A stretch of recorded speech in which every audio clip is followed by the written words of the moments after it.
Grabando. Buenas noches, profesores. Bienvenidos a la sesión número 2 de 6 sobre métodos cuantitativos.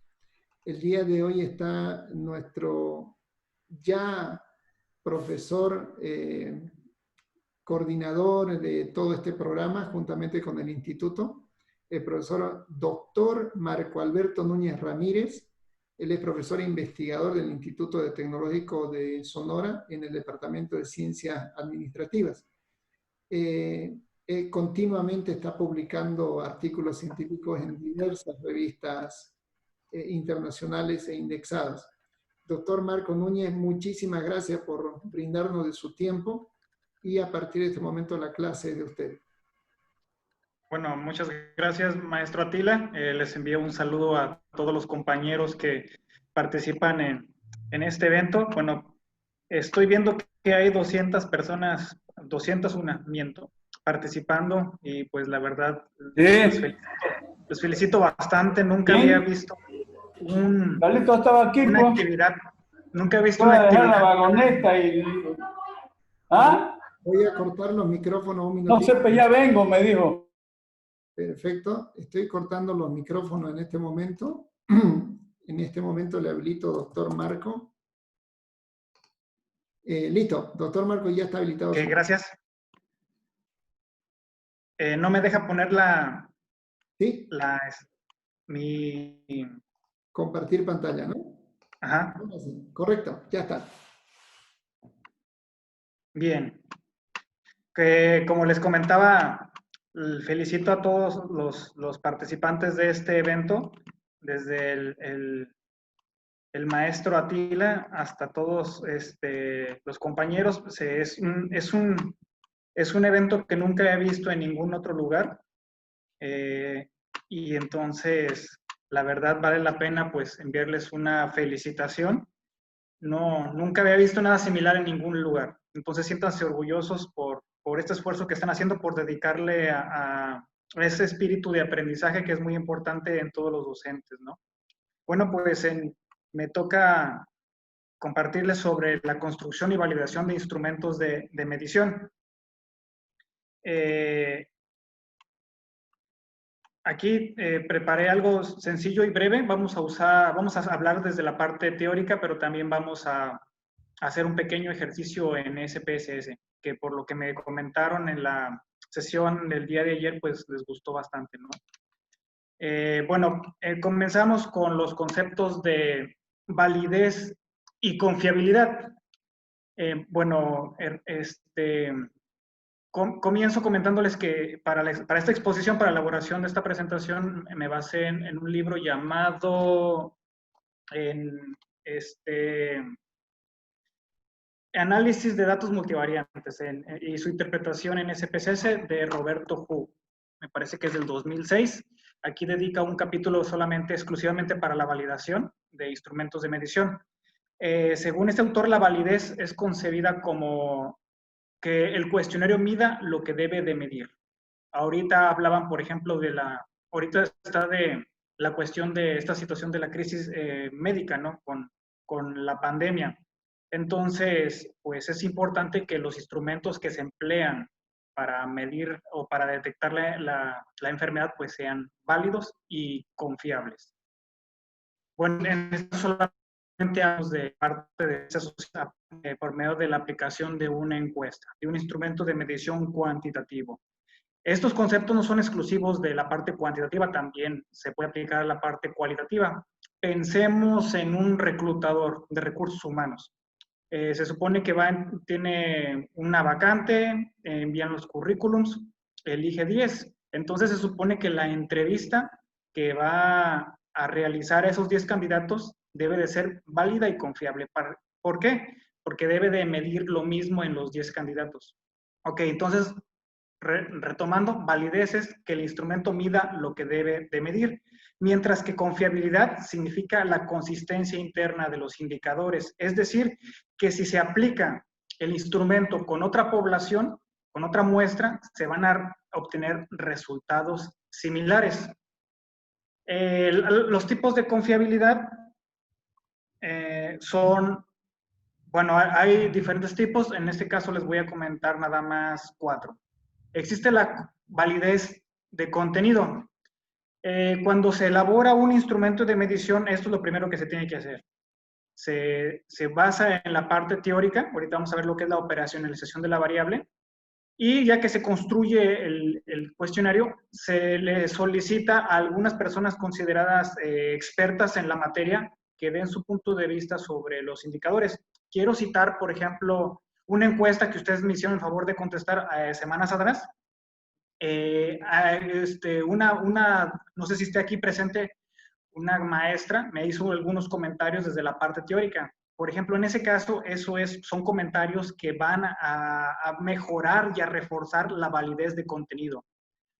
No sé, los que estuvieron presentes en esa sesión, la maestra me comentaba sobre dudas que tenía sobre si el cuestionario medía cuestiones actitudinales. Entonces, ahí está enfocándose solamente a la parte del contenido. Esta es la primera etapa. Después de esto se pasa a medir lo que es la validez de constructo. Es decir, como observamos aquí, cuando ponemos un ejemplo de la mezcla de marketing, diferentes autores nos comentan, depende del tipo de organización, en este caso que no sea de servicios, habla que existen 4 dimensiones de la mezcla de marketing. Dice que es el producto, el precio, la plaza y la promoción. Entonces, es difícil poder medir esta variable. Entonces, para poder llegar a comprenderla, se tiene que subdividir en sus dimensiones. Pero a su vez, las dimensiones son muy amplias. Entonces, para poder conocerlo, se tiene que llegar a indicadores. En este caso, son ítems. Se emplearon en escala ordinal, Likert, me parece que es del 1 al 5. Y entonces, como esta lo que nos dice es que estos indicadores deben de ser diferentes. Asocian diferentes indicadores y los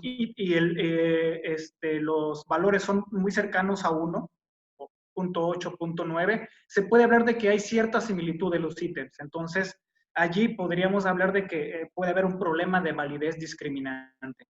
Entonces, validez discriminante es que estos ítems sean diferentes, independientes. Y por el otro lado, existe la validez convergente. A su vez que son diferentes, también tienen que estar asociados. ¿Por qué asociados? Estos 6 deben de estar asociados entre sí, porque estos 6 en conjunto explican a la dimensión de producto y así respectivamente. Entonces, eso sería desde la parte básica teórica de hablar de validez, recordándoles el concepto, que el instrumento mida lo que debe de medir. Ese se considera un instrumento válido. Ahora bien, ¿cómo lo validamos? ¿Cómo validamos las dimensiones? En este caso, los constructos. Les había comentado que el validez de contenido normalmente, el primer paso es enviarlo a 3 o 5 personas que conozcan del tema, que hagan recomendaciones. Después se hace una prueba piloto, donde los sujetos deben de tratar de, primero, comprender lo que se le está preguntando y que haya una concordancia entre lo que se le está preguntando y lo que queremos saber como investigadores y lo que está entendiendo el sujeto que está participando en la resolución de la encuesta. Ya resuelto esta situación, entramos a la validez de constructo. Para eso vamos a entrar al programa SPSS, si lo observamos aquí. Aquí, bueno, lo vieron el día de ayer, tenemos diferentes funciones. Normalmente, cuando nosotros buscamos hacer alguna prueba, nos vamos a analizar. ¿Ya lo tenemos? Sí, correcto, ¿se ve? Ok, gracias. Entramos a analizar y en este caso, lo primero que vamos a hacer es hacer algunas pruebas que nos muestran que la conveniencia de hacer el análisis. Este análisis se le llama análisis de componentes principales. Entonces, vamos a entrar aquí y buscamos reducción de dimensiones. Y entramos a lo que dice factor. Bien. Bueno, en este caso lo voy a poner restablecer porque ya había hecho el análisis para probar de que no hubiera error. Seleccionamos todos los ítems que conforman nuestra encuesta, cada uno, los pasamos a esta parte. Si se fijan aquí dice análisis factorial, se refiere, estamos viendo cuáles son los factores que integran. Nosotros esperamos que sean 4 factores, que son las 4 P, se llaman las 4 P's de la mezcla de mercadotecnia. En este caso vamos a ponerle a descriptivos, y en esta primera etapa lo que nos importa es verificar la conveniencia de hacer esta prueba. Entonces, vamos a hacer lo que se llama esta prueba, que se llama Kaiser-Meyer-Olkin, y la prueba de esfericidad de Bartlett. Ok, lo tenemos por aquí. Bien. En este momento estamos viendo solamente el visor de datos. Ok, tenemos aquí, gracias maestro. Sí, ahora podemos ver el resultado. Gracias. Tenemos aquí, para la prueba Kaiser-Meyer-Olkin, tenemos arriba de 0.7. Según Who, es conveniente. Tiene que ser arriba de 0.7. Tiene que ser una chi cuadrada alta y que sea significativo para explicar la prueba de esfericidad de Bartlett. Quiero recalcar algo. Yo no soy especialista en estadística. No es mi especialidad. Sin embargo, como investigadores de las ciencias sociales debemos de tratar de comprender lo más de acuerdo a nuestro campo lo que sucede. Si ustedes me preguntan a profundidad qué pasa con este tipo de pruebas, pues creo que va a ser complicado. Sin embargo, nos quedaremos solamente con cuáles son los límites esperados y su conveniencia para nuestro propósito. Entonces, aquí lo primero es, encontramos que se cumple y se cumple en eso. Entonces, la prueba de análisis de componentes principales puede hacerse, ¿sí? Esto nada más es para ver la conveniencia. Ya lo tenemos. Normalmente en un artículo de investigación se reporta esto. Una validación de un cuestionario es un artículo en sí mismo. Porque no sé si les ha pasado a ustedes, están redactando un artículo o están redactando una tesis y dicen, yo quiero buscar un instrumento validado para hacer sobre tal. Entonces empezamos a buscar y hay gente que ya lo validó y entonces yo tengo que ver y validarlo para ver si también funciona. En este caso podemos usar traducciones, pero aquí se hace lo que es traducción-retraducción, es decir, se traduce del inglés al español y del español al inglés, para que trate de no perder la parte semántica, que diga lo mismo. Y también quizá algo más complejo es tratar de adaptarlo al contexto. O sea, imagínense algo que interroga una variable en el contexto anglosajón, es diferente en la parte, vamos a decir, en la parte del lenguaje, que es diferente a lo que se podría decir en español, ¿no? Y igual entre cada uno de los países latinoamericanos los conceptos varían. Entonces ya cumplimos con ello. Vamos a volver al programa y recomenzamos nuestro análisis. Como les había dicho, reducción de dimensiones, factor, estamos en descriptivos y esto ya está resuelto, ¿no? Hay otros elementos también que normalmente se reportan como estos, pero nos quedaremos con ello. La extracción. Aquí nos pregunta el análisis, bueno, tenemos que, ya está de hecho, componentes principales, hay más opciones, nos quedamos con este. Normalmente hay personas que si no funciona el análisis lo podíamos forzar, pero en este caso lo vamos a dejar que nos busque y que nos trate de agrupar automáticamente el programa cuántos factores surgen de esta encuesta. Y entonces aquí queda en extracción, lo dejamos igual y luego vamos a rotación. Hay diferentes tipos de rotación. Who dice que lo ideal es que sea ortogonal y dentro de ortogonal está lo que se llama varimax. ¿Qué significa esto? Que va rotando los diferentes ítems y ver su interacción. Para esto se tiene que cumplir con algunos supuestos. El primero de ellos es el número de encuestas aplicadas. Por ejemplo, si yo aplico una encuesta con 10 ítems, según autores, lo ideal es que sean de 3 a 1, es decir, que sean 30 encuestas por 10 ítems. En este caso, son 21 ítems, los que esperaríamos son más de 60 cuestionarios aplicados. En este caso nada más tenemos 40 encuestas aplicadas. En la versión original sí teníamos más, pero para el ejercicio lo recortamos. No obstante, los resultados son satisfactorios. Entonces tenemos ahí. Pero el segundo paso, este se llama análisis factorial exploratorio. Es decir, busca explorar cuáles son los factores en que se descompone la variable. Pero existe una segunda etapa que se llama análisis factorial confirmatorio. Es decir, confirmamos que lo que encontramos es correcto. Allí se utiliza otra metodología que se llama modelación de ecuaciones estructurales, que es otro programa que también pertenece a IBM, que se llama AMOS, o puede ser Smart PLS, y donde confirma lo que se encontró. Entonces nosotros elegimos Varimax, podemos poner gráfico de saturaciones, aquí se queda igual, aquí en opciones queda igual, y le damos aceptar. Aquí lo tenemos. Primero las comunalidades. Lo ideal es que sean los más cercanos a punto 7. Habla de la interacción que tienen entre los ítems y como podemos ver, son cercanos a punto 7. De hecho, lo mínimo aceptable me parece que es punto 5. Entonces, aquí encontramos que están arriba, se cumple con eso. Esto es un elemento importante. La varianza total explicada. Aquí se pide que sea arriba del 50%. En este caso, 4 factores que fueron encontrados explican el 72% de la varianza, lo cual es satisfactorio. Ok, ya que encontramos esos 4 factores, ahora les preguntamos al programa, ¿dónde se encuentran esos factores? Como pueden ver aquí, si se fijan, las cargas factoriales son más elevadas en este. Miren, por ejemplo, el P0, estos son el producto. Si se fijan, son altos. Bueno, voy a volver a hacerlo para que me dé a ciencia cierta. Para que me dé a ciencia cierta que cuáles son, bueno, el valor mínimo. Yo le voy a poner, según lo que se pide que sea menos, el valor mínimo para poder agrupar un ítem en una dimensión es punto 30, pero nosotros le vamos a pedir punto 40. Volvemos a hacerlo. Y como podemos ver en el componente rotado, aquí me da uno sin rotar. Y aquí me da uno rotado. En el rotado, si se fijan, todos estos ítems se agruparon en la dimensión de producto. Entonces, coincide la parte conceptual con la evidencia empírica, porque tiene valores arriba, los más altos posibles están aquí.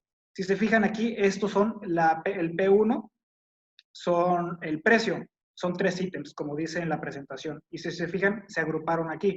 Este fue arriba de punto 40, sin embargo, no pertenece aquí y además es menor que punto 580. Entonces, se excluye. Si se fijan, ya nos conformó 2 dimensiones. Aquí tenemos una tercera dimensión, que está arriba todos de punto 40 y se agrupan. Este es la plaza. Bueno, sin meternos en cuestiones de marketing, pues el producto pues es el bien o servicio que se oferta a un consumidor. El precio es lo que está dispuesto a pagar el consumidor por ese bien o ese producto. La plaza, pues, es la manera de distribuir ese producto hacia el consumidor final. Y la promoción, pues, tiene que ver con la manera de darle a conocer el producto. Si se fijan, la última dimensión, que es la promoción, es la que está conformada por más ítems, que son 8. Si se fijan, aquí se integran todos. Estos quedan excluidos porque punto 515 es menor a punto 713. Entonces, esto gráficamente lo podemos ver por aquí. Si se fijan, el P0, que son el producto, se agrupan aquí. El P1, que es el precio, están agrupados. El P12 está por acá, que es la plaza, y el P11 es la plaza y el P12 es la promoción. Entonces, es lo que se busca de una manera gráfica, el integrar cada uno de los indicadores. Normalmente así se hace. Si se fijan, fue bastante rápido. Nada más lo que se pretende, tanto en una tesis de posgrado, en algunas tesis también de pregrado se utilizan, pero más que nada en posgrado y en un artículo de investigación se muestran estos resultados. Creo que va a haber una sesión más adelante donde viene cómo presentar los resultados, las tablas y las figuras de acuerdo a APA. Y ahí nos dirían, de toda esta información que tenemos aquí, ¿cuál es la que necesitamos? Porque ya está. Si se tiene el formato APA, del formato de la revista, del formato de la universidad, porque cada universidad tiene su formato para sus tesis de pregrado y posgrado, y entonces aquí ya queda resuelto. La hipótesis de que no es válido se rechaza, puedes decir, sí es válido el instrumento, pero esto tiene que ir acompañado de la confiabilidad. Les reitero, la confiabilidad es que haya consistencia interna. Y la confiabilidad se mide a través de diferentes estadísticos. El más típico en este caso pues es una escala Likert ordinal. Se utiliza alfa de Cronbach. ¿Y cómo lo hacemos? Pues nos vamos a analizar. Vamos a escala, análisis de fiabilidad, y en este caso yo solamente voy a pasar los ítems de cada una de las dimensiones. Lo que es P0, que es producto, lo pasamos por aquí. No quedó ninguno fuera, ¿o sí? Sí. Me parece que ese también pertenece aquí, son 6. Ahora sí. Y nos da punto 90. Lo podemos ver por aquí en el resultado. Nos dio punto 90 con 6 elementos. El indicador, bueno, existe una confrontación sobre cuál es lo mínimo. Lo ideal es que sea arriba de punto 7 para considerar confiable una dimensión. Sin embargo, por ejemplo, Hernández Sampieri, otros autores dicen que lo ideal, pues, la confiabilidad mínima aceptada debe de ser arriba de punto 60 o arriba de, que se considera una confiabilidad media. Entonces, lo ideal es que sea arriba de punto 70, como les había comentado. Vamos a seguir haciendo esta prueba, vamos a regresar, estamos aquí, les recordamos, vamos a analizar, vamos a escala, fiabilidad. Como ya tengo estos aquí, los voy a poner restablecer para que los quite. Voy a elegir los que necesito, que son los P1, que serían, como habíamos comentado, no, más bien P10, que serían los de precio. Entonces el precio nos da punto 735. También cumplen. Entonces, también es confiable la segunda dimensión. Vamos a repetir el análisis. De tanta repetición no se nos va a olvidar. Vamos a analizar, vamos a escala, vamos a fiabilidad, restablecer. Ahora vamos a elegir los que tienen que ver con la promoción, que son el P11, ¿no? Sí. Más bien la plaza. Y aquí tenemos 4 ítems nada más. Y también encontramos aquí que en la prueba de alfa de Cronbach es arriba de punto 70, punto 881 con 4 elementos. ¿Qué pasa si no es suficiente? Pues puedo preguntarle al programa que me diga cuál ítem puedo quitar para mejorar la confiabilidad. Entonces nosotros volvemos a hacer el análisis, escala, análisis de fiabilidad. Vamos a hacerlo con la última. Esta es la promoción. Y le vamos a preguntar al programa, dice aquí, escala si elimino el elemento. ¿Qué me va a decir? Me va a decir, si eliminas tal ítem, ¿va a mejorar o va a empeorar el nivel de confiabilidad? Entonces lo tenemos aquí y le damos a aceptar. Lo observamos. Dice que de la promoción con 8 ítems tiene un valor de valor alfa de 0.933, pero me dice que si elimino el primer ítem, me va a dar 0.924. Si elimino el segundo, 0.937, es decir, que se mantiene. Entonces, como está la confiabilidad que obtuve es arriba de 0.70, pues no es conveniente eliminar ninguno de los ítems. Esto, bueno, se aclara. ¿Por qué sale también la validez? Porque normalmente lo usamos para las clases. Sin embargo, esto es como el escenario ideal. Normalmente en nuestras investigaciones no salen tan altos los valores, entonces uno tiene que lidiar con verificación de los resultados, con ver las encuestas. Recordemos que antes de esto tenemos que medir la normalidad de los datos, tenemos que ver que la encuesta no tiene problemas de desigualdad social. ¿Qué es esto? La desigualdad social es que el sujeto de investigación contesta lo que uno como investigador quiere ver.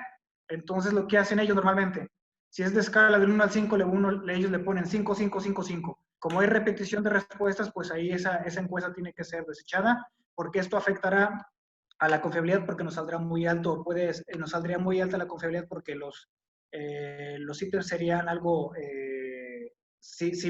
¿cómo le dicen? Todos estarían similares.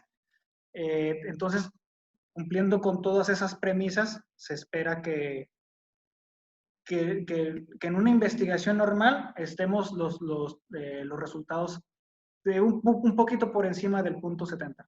En algunos casos obtenemos punto 65, lo cual, como les comentaba, puede ser aceptable, aunque hay algunos revisores de artículos que lo cuestionan y entonces a uno le dicen tienes que mejorarlo y uno buscándole la manera, pues muchas veces es complicado, especialmente cuando está haciendo unos estudios de cuestionarios que es la primera vez que se aplica, que son recién construidos o que son traducciones que quizá es difícil adaptarlas al contexto o al idioma.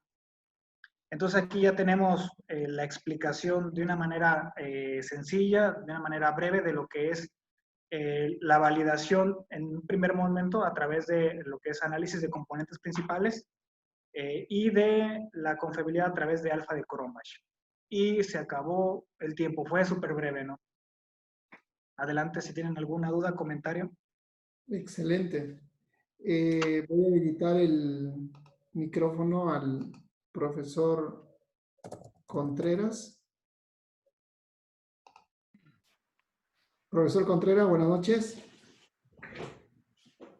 Buenas, hasta el momento una sola pregunta, pero me imagino que ya van a ir llegando las demás. Preguntan, ¿se puede trabajar de la misma manera con datos experimentales en laboratorio? Bueno, hay que ver qué tipo de datos tenemos. Hemos confrontado, por ejemplo, con el doctor Vanegas. Él estaba validando unos datos que son más que nada económicos. Él utilizó un programa llamado Stata y yo usé SPSS y luego confrontamos los resultados y fueron muy similares. En el caso de un experimento, pues hay que ver qué tipo de experimento es y qué nivel de experimento, vamos a decir el nivel, ¿no? Si es cuasi experimental, pre-experimental o experimental en todo el sentido de la palabra. Hay que tomar en cuenta que en ciencias sociales, pues los experimentos son muy complicados de realizar. ¿A qué llegamos? Pues estudios pre o cuasi, donde si yo aplico, por ejemplo, un instrumento, un pretest y un post-test, o aplico un grupo experimental o un grupo de control, puedo aplicar el mismo instrumento y tengo que validarlo con las dos poblaciones o en los dos momentos en que apliqué el instrumento o en más si es un estudio longitudinal. Eso podría ser en ciencias sociales lo más cercano que tenemos a experimentación y sí se podría utilizar. En otro tipo de datos también podría ser, siempre y cuando se tenga bien definido cómo se integran las variables que se están estudiando, cómo se operacionalizan. Ok, preguntan, ¿qué ocurre si el KMO es menor a 0.5? Allí nos habla que no es conveniente hacer el estudio. Es muy raro que salga abajo de punto 5. Posiblemente hay algún problema en la validez de contenido del instrumento. Posiblemente no, los datos puede ser que no sean normales. Puede ser que la base de datos no está completa. Tenemos que revisar que toda la base de datos no tenga ningún dato perdido, porque eso podría afectar. Nosotros tenemos que verificar cuando estamos haciendo una exploración después de que se vacían las encuestas, debemos de revisar que no hayan, normalmente es muy sensible el SPSS, entonces uno le pone 2, puede ser que salga un 22, o ese tipo de situaciones podría hacer que afecte ese resultado. Pero si todo está correcto, es poco probable que no sea satisfactorio la prueba que hice de Meyer-Olkin. Ok, preguntan, ¿es posible analizar datos de experimentos agrícolas? Bueno, pues como les comentaba, todo depende de cómo se miden los resultados y cómo se integran las variables. También podría También podría usarse, como les comenté, se usó en otras cuestiones que no son propiamente encuestas. Entonces, todo viendo, enfocándonos a ese campo y estudiándolo a fondo, si se miden las variables con diferentes ítems, se podría usar. ¿Por qué? Por ejemplo, en ciencias sociales es difícil que exista la medición de una variable con un solo ítem, pero ya cada vez más están surgiendo controversia en eso. Les pongo un ejemplo, la felicidad. Si yo les pregunto, ¿qué tan felices son? Díganme del 1 al 10 o del 1 al 5, donde 1 representa tal y 5 tal. Posiblemente una persona me puede decir qué tan feliz es. Entonces, algunas personas dicen, con un solo ítem puedo identificarlo. Y algunos dicen, no, es que la felicidad se operacionaliza a través de la satisfacción con la vida, a través de las emociones, todo depende del fundamento teórico. Entonces, allí se vuelve más complejo. Sin embargo, retomando la parte de medir con un solo ítem o un solo indicador la variable, si en la parte agrícola es suficiente, entonces se requeriría otro tipo de análisis donde no se emplean en diferentes indicadores. Ok. Preguntan, ¿cómo utilizar la F de Snedeker y la T-Student en el método inferencial con diseños de serie cronológicas múltiples? Bueno, primeramente eso es otro tema que no viene aquí. La T-Student tiene que ver con comparación de medias, que son datos, la T-Student se utiliza para datos no paramétricos, pero es otro tema diferente. Creo que, según tengo entendido, si no me deja mentir el maestro Atila, creo que se van a ver en esta semana, ¿no? Sí. Sí, exactamente. Sí, sí. Sí, doctor. Ok. Pasamos a la siguiente. Dice, los datos utilizados todos son cualitativos ordinales. ¿Es similar con los cuantitativos? Ok.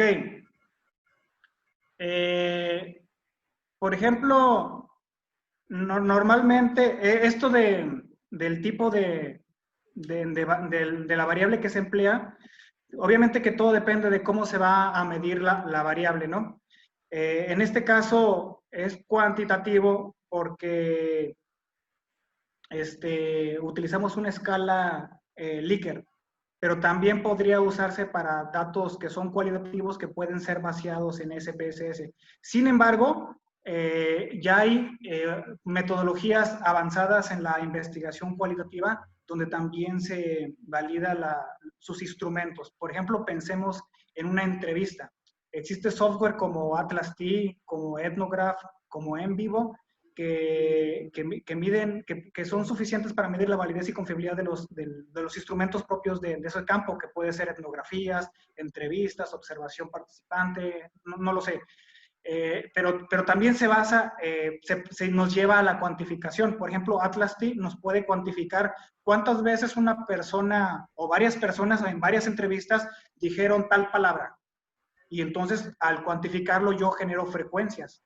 Y eso nos podría ayudar a inferir ciertos elementos, porque Atlas-T también permite medir correlaciones entre variables, también puede ayudarnos, también es debatible. Les recomiendo leer a un autor llamado de apellido Creswell, que habla sobre los métodos cualitativos y mixtos, y pues se puede medir hasta causalidad. Por ejemplo, ahorita se habló de cuestiones longitudinales y pues la longitudinal en el campo cuantitativo pues sería lo ideal para medir causa-efecto, porque de aquí estamos hablando más que nada de datos transversales. ¿Qué es transversal? Significa que la encuesta se aplicó una sola vez en el tiempo. Sin embargo, por ejemplo, retomando la cuestión que hablaron de la parte experimental, si yo, por ejemplo, quiero medir un tratamiento, no sé, puede ser un educador en su aula que quiere ver la mejoría en un aprendizaje, se aplica un pretest y luego esa misma encuesta se aplica después del tratamiento en un segundo momento y se ve la comparación. Allí hablaron de TED-Student, por ejemplo, se podría aplicar TED-Student si son datos,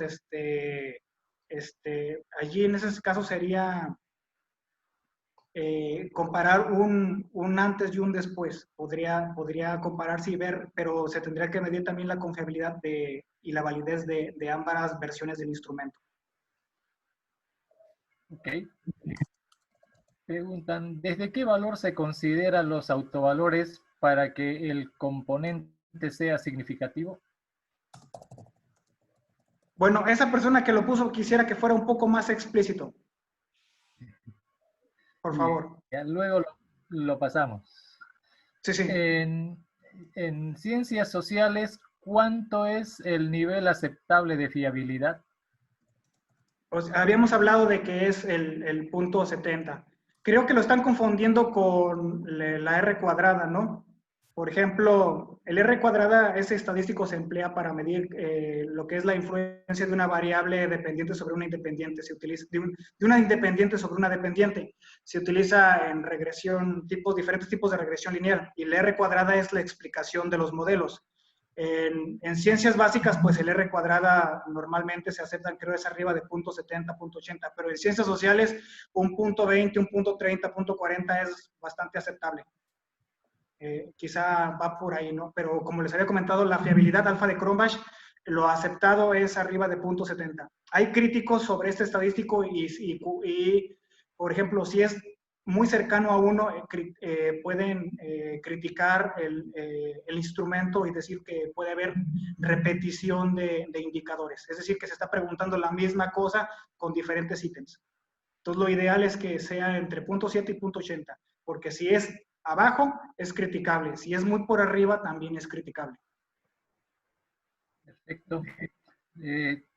Una colega comenta, estoy trabajando en una base de datos y tengo dos datos exageradamente diferentes a los otros. ¿Esto podría afectar la validez o la confiabilidad de mi trabajo? Bueno, hay que ver el tipo de pregunta. Por ejemplo, si la pregunta es positiva, hay preguntas que nosotros hacemos y no tienen el mismo sentido. Imaginemos que estamos preguntando a una persona cómo se siente.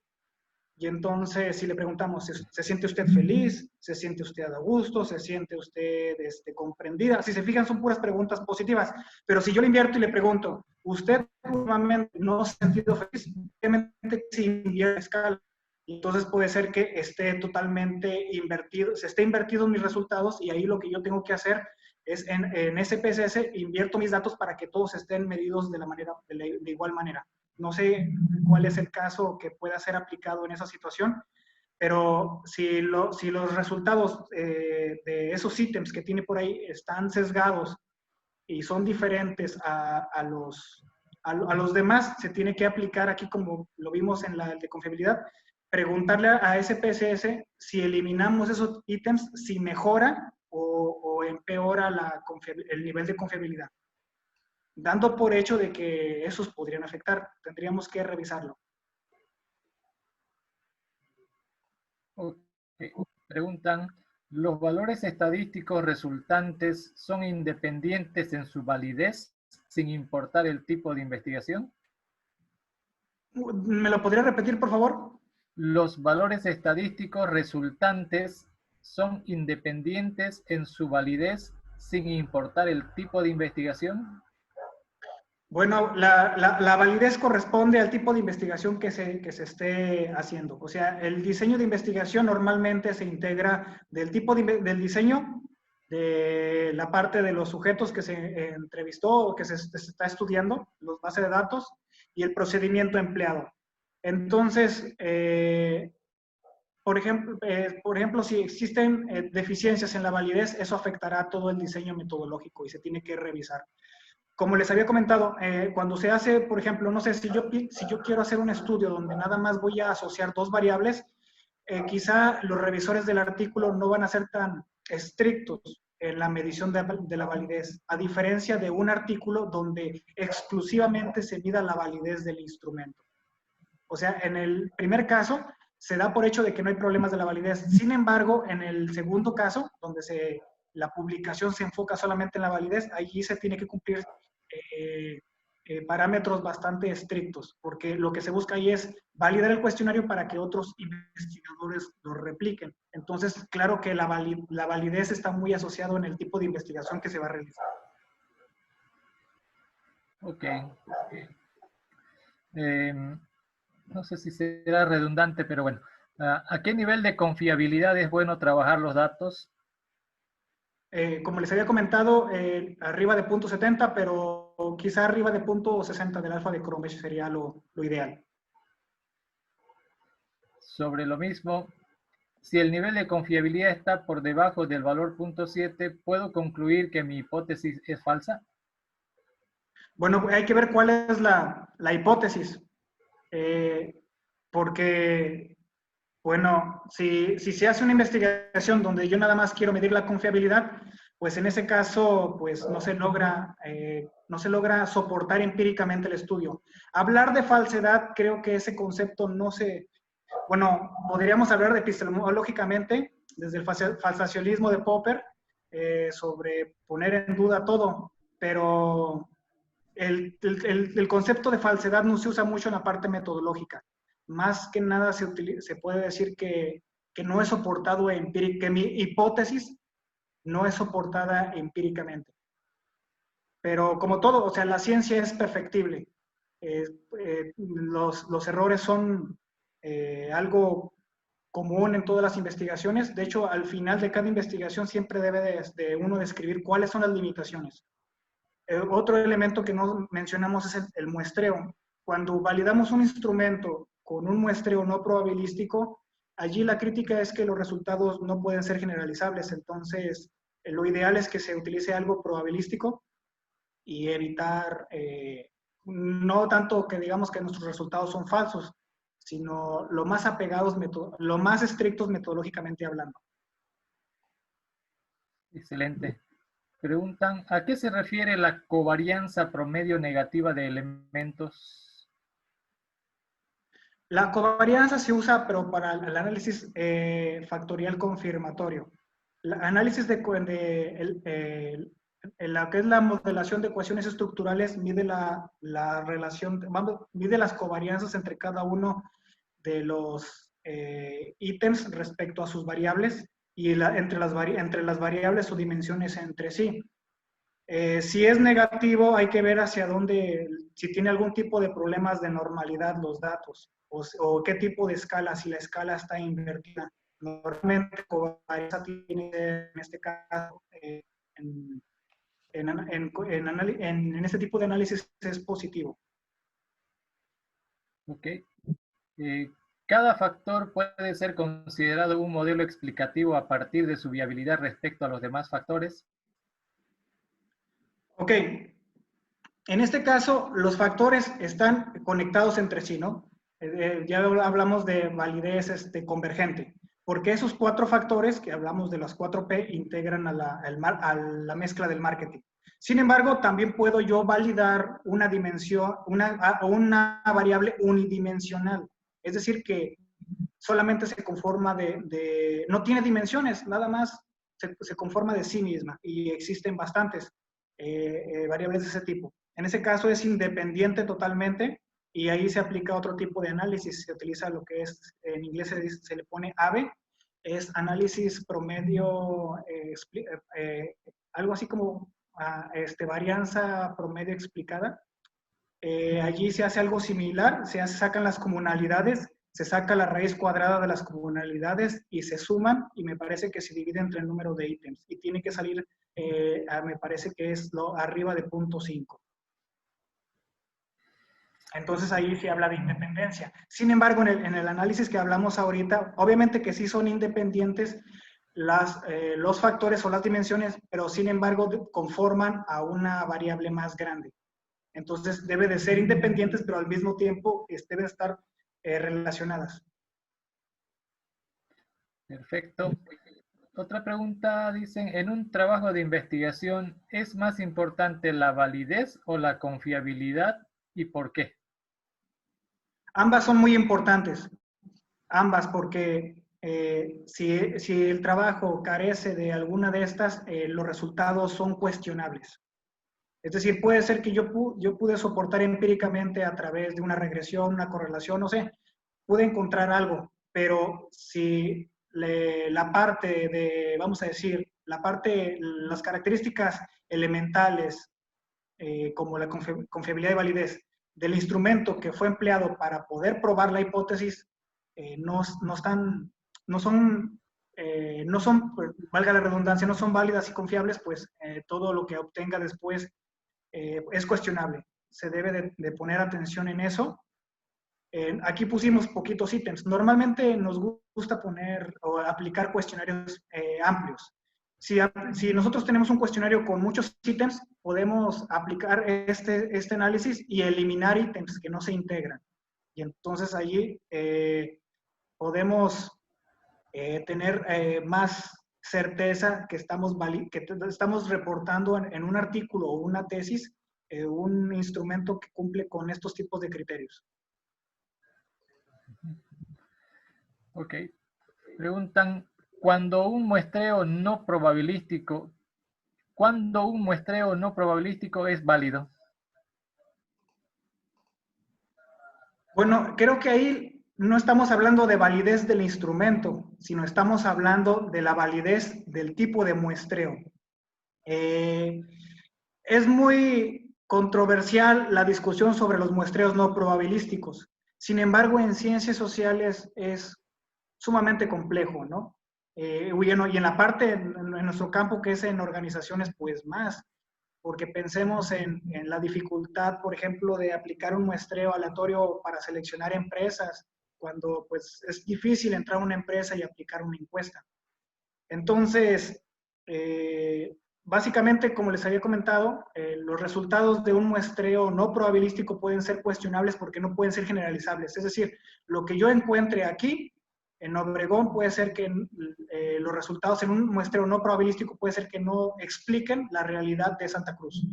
Entonces, lo que se busca es que sean probabilísticos, pero es muy complejo, la verdad. Sin embargo, por ejemplo, autores como Kerlinger, que son de los principales autores en metodología en ciencias sociales, ciencias de la conducta, pues hablan de que, pues, que si no hay más, pues quizá es suficiente. Ok. Preguntan, ¿cuál es la mejor manera de categorizar las variables para realizar la base de datos en el SPSS y su posterior validación sea favorable? Ok, todo parte de la parte operacional, la parte conceptual, ¿no? Dijimos, el instrumento se compone de sus dimensiones, tiene definiciones claras. Recuerden que no existe consenso sobre muchas variables. ¿Cómo podemos entender? Cada autor, cada teoría tiene una visión diferente de las variables. Entonces tenemos que precisar en qué teoría nos vamos a basar. Debemos de tomar, por ejemplo, es válido tomar ítems de diferentes cuestionarios, pero que hayan sido validados. Algunos les llaman esos cuestionarios como híbridos. El tipo se refiere a categorías, quizá se refiere al tipo de escala que se va a usar. Es deseable que la escala de los diferentes ítems sea la misma, es decir, si va a ser una escala nominal, si va a ser una escala ítem, sea uniforme para todo, porque si es heterogénea, pues es más complicado. Aunque ya he visto algunas validaciones en ecuaciones estructurales donde utilizan escalas diferentes y aún así validan los cuestionarios. Sin embargo, en nuestra experiencia, pues hemos encontrado que lo ideal es que sea la misma escala para todos los ítems. Incluso si mido varias variables, diferentes variables. O sea, si yo trato de hacer un estudio con 3, 4, 5 variables totalmente independientes entre sí, lo ideal es que tengan la misma escala. Perfecto. Preguntan, si trabajamos con márgenes de error mayores al 10%, ¿mi análisis es válido? Bueno, ahí tiene que ver con, por ejemplo, aquí es 0.5, pero normalmente si se sube el margen de error es porque hay algún tipo de deficiencia. Si se hace eso, pues hay que reportarlo en la parte metodológica, es decir, pues como los resultados no fueron tan favorables, se vio la necesidad de hacer esto. Volvemos a la cuestión de la interpretación de la validez. Puede ser que los resultados sean soportados adecuadamente, sin embargo, esa situación puede ser muy criticable por parte de los revisores del documento. Pero sí he visto algunos documentos o tesis donde los autores son sinceros y dicen, ¿saben qué? No fue posible bajar el margen de errores, entonces fue Esto fue lo que resultó. Excelente. Preguntan, ¿hay un tamaño de muestra mínimo o máximo que se pueda usar que se considere válido y confiable? Ok, bueno, hablemos de, por ejemplo, Hernández Sampieri me parece que habla de mínimo 100 datos para hacer cualquier análisis. Esto se llama el teorema del límite central. O sea, un mínimo para realizar un análisis, 100 datos. Según, como les comenté, algunos autores, como Hu, habla de 3 cuestionarios o 3 datos por cada ítem. En este caso, pues tenemos 21, pues se multiplicaría. Pero, por ejemplo, otros autores hablan de 10 cuestionarios por cada ítem. Es decir, si la encuesta tiene 10, deben de ser 100. En especial, si se quiere hacer análisis factorial confirmatorio de ecuaciones estructurales, debe de ser con muestras bastante amplias, especialmente que sean arriba de 200 datos. Entonces, hablemos 200 encuestas y si son 200 empresas, pues se vuelve más complejo, ¿no? Preguntan, ¿cuándo debo usar 3 sigma y cuándo 6 sigma? ¿Perdón? ¿Cuándo debo usar 3 sigma y cuándo 6 sigma? No, desconozco ese tema. No sé, no sé si pueda ser integrado aquí en este tema. Ya. Ok. ¿Un cambio de variable mejora la normalidad de los datos? Es que la normalidad, hablamos de la distribución.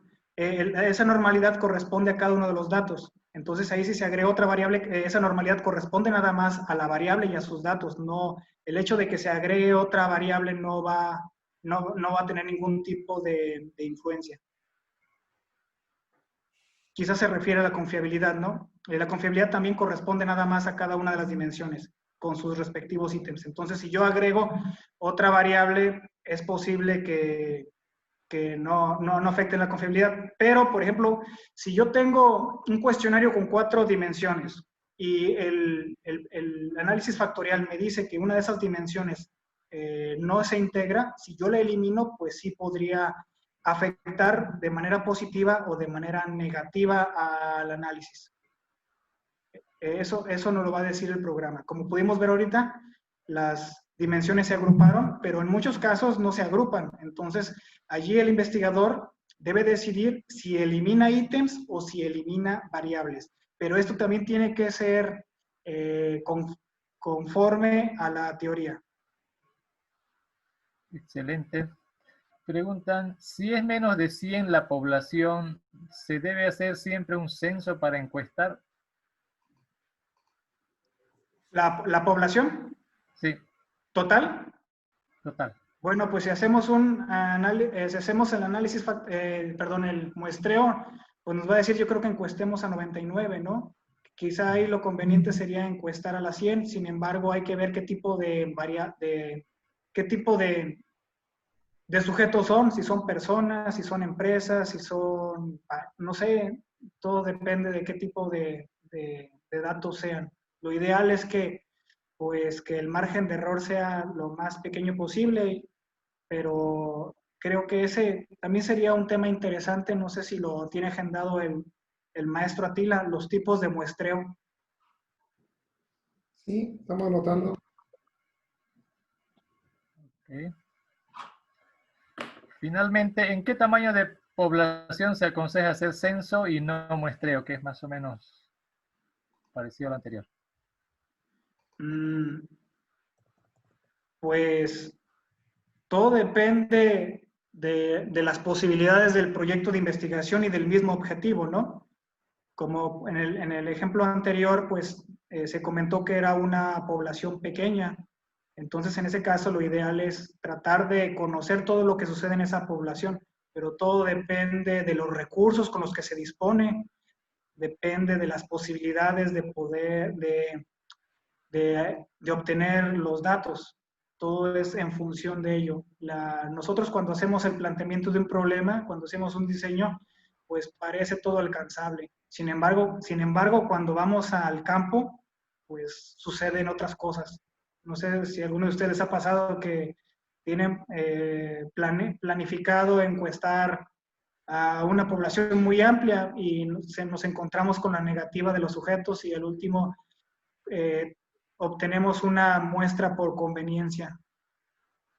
Entonces, lo ideal en investigación sería que tratar de atender siempre a la población total. Sin embargo, de acuerdo a la limitación de los recursos y del tiempo y de las posibilidades, pues hacer un muestreo probabilístico. Y pues también ahí entra otra complejidad qué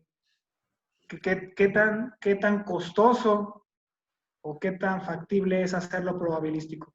Muchos estudios, por ejemplo, en ciencias de la conducta, ciencias sociales, en educación, tienen problemas para obtener muestras probabilísticas. Entonces, todo depende de las posibilidades que tenga el investigador. Perfecto. A ver, la última pregunta. ¿La muestra por conveniencia es confiable? Bueno, ya habíamos platicado de eso. Según los criterios, no estamos al hablar de confiabilidad, estamos hablando de confiabilidad del instrumento, no de la muestra. Obviamente que el muestreo pues debe cumplir con ciertos elementos para que los resultados de confiabilidad y validez del instrumento pues puedan ser adecuados, pero estos conceptos sí se puede aplicar al tipo de muestreo, pero más que nada pertenecen al instrumento de medición, que ya como vimos y recapitulando, pues la validación tiene que ver con que el instrumento mida lo que debe de medir y la confiabilidad es la consistencia interna de cada una de las dimensiones que son integradas por diferentes indicadores. También se recomienda al final realizar el análisis de confiabilidad de alfa de Cronbach para todo el instrumento. Sería idóneo que así como son confiables las dimensiones, también sea confiable toda la variable en sí misma. Excelente. Bueno, esas son todas las preguntas que han llegado hasta el chat. Doctor, yo tengo una pregunta mientras voy abriendo los micrófonos. Adelante. ¿Es necesario hacer el análisis de componentes principales o el análisis factorial antes de realizar el alfa de Cronbach? Es lo ideal, sí, porque si lo hacemos a la inversa, yo genero el instrumento o replico un instrumento ya validado, pero aunque ya haya sido validado por otros en contextos similares, también yo debo de validarlo.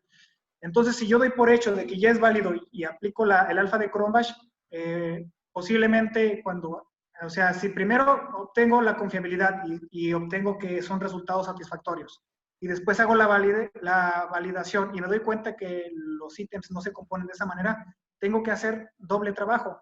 Normalmente en una investigación, pues uno lo hace en varias ocasiones para encontrar resultados más robustos, pero sí se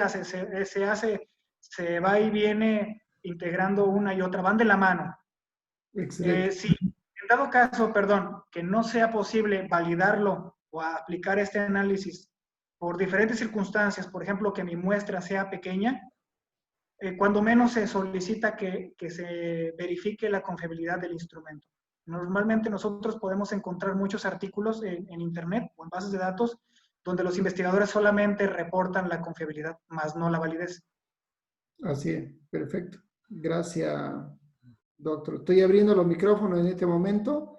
Por favor, recuerde que puede dirigirse con el ingeniero Juan Carlos Contreras.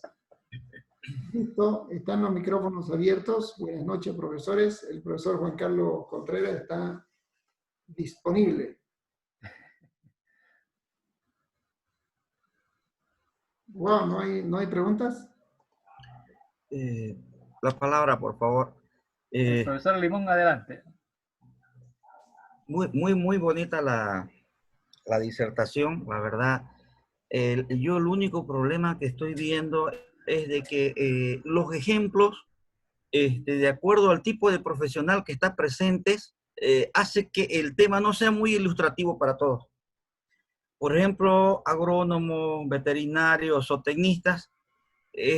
Para mí, por ejemplo, que soy veterinario zootecnista, es un poco complicado porque los tipos de estudios normalmente son de tipo experimental y me complican un poco entender este tipo de estudios. Yo rogaría, por favor, más adelante, de ser posible, que se pudiera hablar de algunos ejemplos que pudiéramos nosotros aplicarlos en nuestros estudios.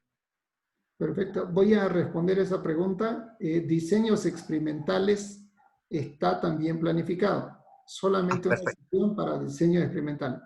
Muy bien. Estoy de acuerdo con el maestro. Bueno, antemano, pues le pido una disculpa a los compañeros de otras áreas. Yo sé que mi presentación estuvo totalmente sesgada a ciencias sociales, pero ese tipo de conceptos pues debe de ser aplicado a todos los campos de la ciencia. Sin embargo, básicamente estuvo más enfocado a instrumentos de medición cuantitativos, como les comentaba, específicamente encuestas. Pero también hay metodologías propias para cada disciplina. Excelente. ¿Algún otro colega?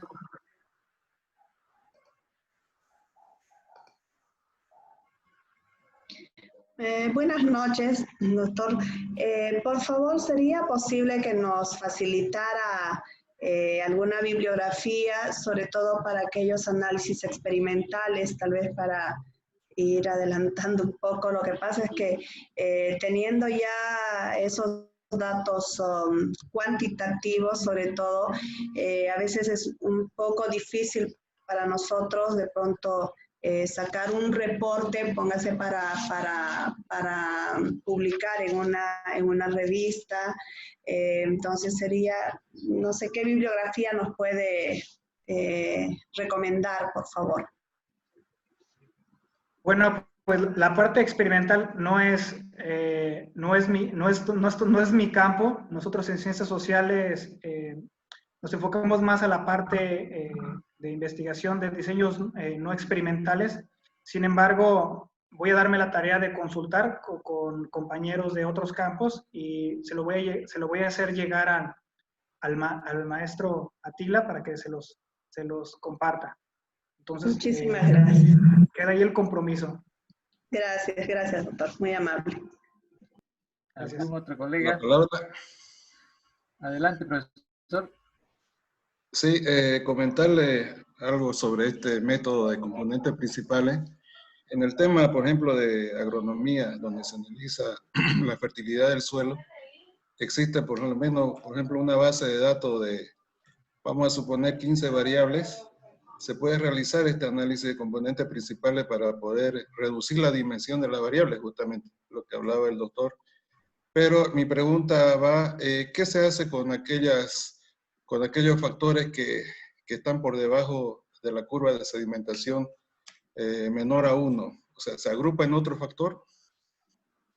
Lo ideal es, como les comentaba, si la confiabilidad hablamos de que es consistencia interna, si encontramos que existen, por ejemplo, datos atípicos o datos que no se integran, lo ideal es posiblemente que exista otro tipo de factor o dimensión, pero esto debe de ir de la mano de la parte conceptual.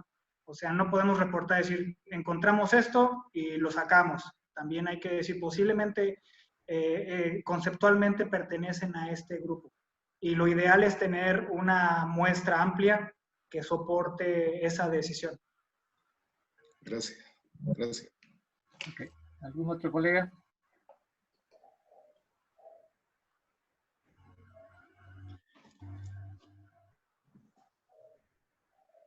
La profesora Sandra Landívar escribe, muchas gracias, me orientó respecto al trabajo que vengo realizando. Fue muy buena clase.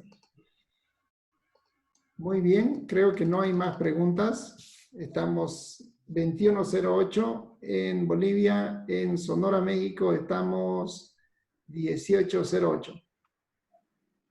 ¿Estoy bien, doctor? Correcto. Así es. Buenísimo. Muy bien, estimados. Estimado doctor, muchísimas gracias le doy por si acaso hemos hecho un enroque, el doctor Marco Núñez exponía mañana y el doctor Alejandro Vanega hoy, pero por un compromiso que tiene el doctor Marco Núñez y también el doctor Vanega, hicimos un cambio de escenario. Entonces mañana vamos a entrar a métodos cuantitativos, a conocer cómo funciona, y recién vendría esta clase, entonces no se preocupen. Lo que voy a hacer en el video, voy a cambiar, primero voy a poner método cuantitativo y en el video después voy a poner construcción y validación de instrumentos.